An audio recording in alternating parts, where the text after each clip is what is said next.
How's it going, guys? It's Paul Myers, licensed professional counselor, co-owner and lead therapist of Intentional Counseling and Veiled Free. Today, we're going to talk about mental health, and we're going to talk about prioritization. So when we talk about priorities, we're talking about all the responsibilities and things that we have to manage in our lives, and all good things, but sometimes we have to pick and choose between them because we don't have enough time as one individual to really do everything at full capacity that we'd like, right?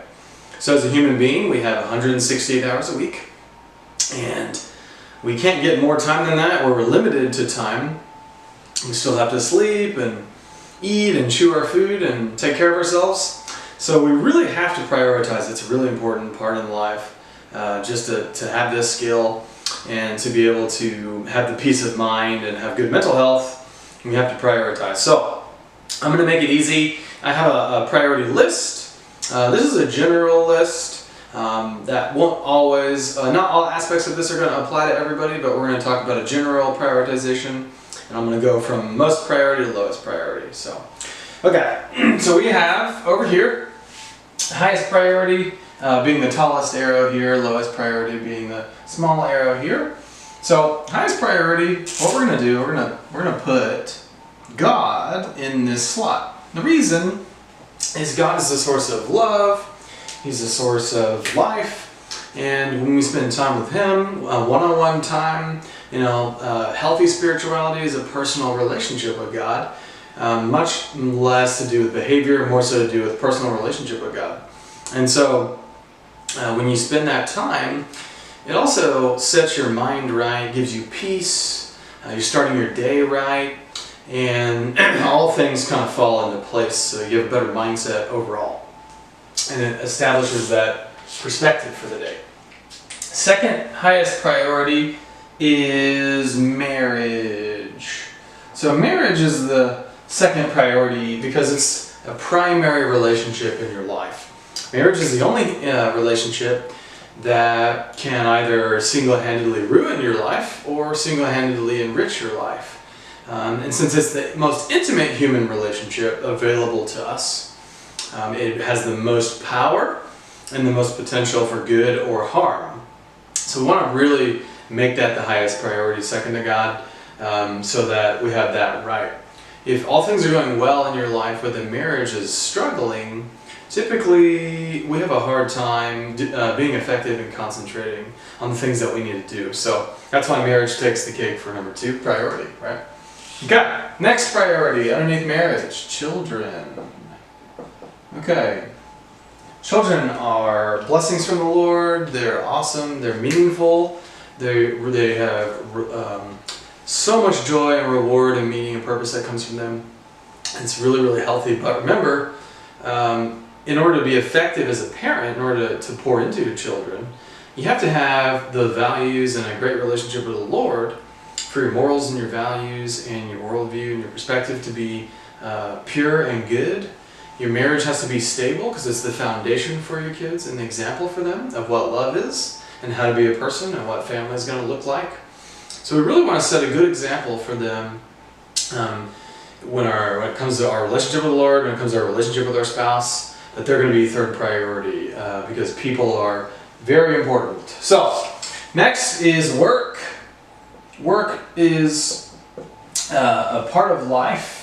It is something we all have to do. We need money to live, and it's just a good thing. It can be positive, and we are called to work. We're called to be productive. And so, but work is a lower priority than the actual people in your life. And a lot of the time work and children consume the majority of our time because they're the biggest demands of time. So when we look at time allocation, children take up the most time, work tends to take up the second most time. So these two things in life usually take priority in most people's lives, not on purpose, but more if you're unintentional about it, they just take over your life, just because the demand there is so high, right? So when we're talking about prioritization, it's more about a lot of the time having boundaries with these two things, doing a good job with them, but making sure that we have allocated time for the higher two priorities, okay? Underneath work, we have your household. So your household would be things like dishes, laundry, cooking, cleaning, grocery shopping, meal prepping, projects, taking care of your house, fixing stuff that's broken, the dog, everything that, chores, budgeting, all the household things that we all have to do, right? That's just a part of life. So important things, but not more important than the actual people in your house. Last priority underneath house is going to be yourself. So self is, things that we got to do to take care of ourselves to keep our sanity, like, exercise, go to the doctor, you may have a social life, or you may have some hobbies, or you may have some downtime to relax, just some personal time, just to rest and recover, and that's important. We need that as well. It just doesn't take priority over all of our major responsibilities in life. Okay. Now, if we look at these things, they're like balls we all have to juggle. So I like to imagine that we have 6 major balls, all things we're responsible for, but we have to juggle these things. And as a human being, remember, we're limited with time, so we can't do all of them, okay? So we're not master jugglers, we can't juggle all 6. So really, you can do about 2 at a time. So let's say I really want to prioritize the marriage one, so we're going to be juggling that one. So that one's up in the air, that ball's in the air. And then we're going to juggle our relationship with God as well, so that ball's in the air. Okay, 1, 2. We're doing really good with those, juggling those. And so that means the rest of these things are, they're gonna diminish a little bit to create space and time to be able to prioritize these things, right? But it's a balancing act. So that means at some point, these things are gonna go down, and then we'll have to pick a different 2 that we're gonna be working on, and then we'll do that for a bit, and then we'll put those down, and then we'll do these 2, and you just kind of have this process where you're trying to juggle all these things. A lot of people feel very stressed by the amount of demand here because you can't do it all. I've actually done the math on the average amount of hours that an individual that's required of an individual in this life stage with all these things. With 2 people, a husband and a wife, managing all of these things, they each have 168 hours. When we total it all up, you're at about negative 60 hours of free time. So there's a deficit there. So even with 2 people, you can't do it all. So since we can't do all of it, we're not master jugglers, we have to prioritize. We have to choose, right? That doesn't mean none of these are important and that one of them should just be eliminated. That just means we have to balance all of these things, okay? So when we're talking about prioritization, we're talking about allocating designated time to these things, right? They all take time. Time is your resource. Money is a resource, but it takes time to get it. So money can help if you allocate resources to these things to help a little bit. But ultimately, time is the main resource that you're going to spend to prioritize something. So if you have designated time for your relationship with God, designated time in your marriage, designated time for your kids, designated times to work, designated times to work on your household, and designated times to take care of yourself and keep your sanity.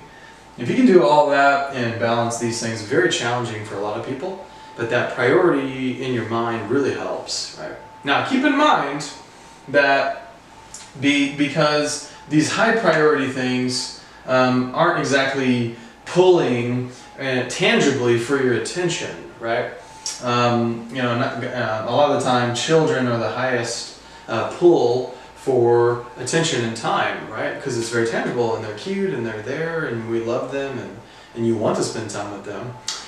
Work is very similar. It's very tangible. It pulls for your time and attention. Very practical. So those are the biggest time demands. So if you're not intentional with prioritization, most of your time is going to end up there. So what will happen is you're doing really well at those 2 things. We're doing well with the kids, okay, juggling that, doing well with the work, we're juggling that. But then the rest of everything else kind of gets neglected and just never happens. And that's problematic in a lot of areas, in a lot of ways, as we just discussed. because of these priorities that are of more importance. And obviously there's consequences to not doing these things as well. So it's more of a balancing act, and really finding how to fit it all into your calendar. But the good news is, because you don't have the ability to do all of it perfectly, you have to choose, and we're all doing our best to manage, so don't beat yourself up, right? Do the best you can with the time that you have, and balance your priorities, be intentional with your time and money, and really shift it in that way. And I think you'll find more peace in your life, and less stress and less turmoil from all this demand for your time.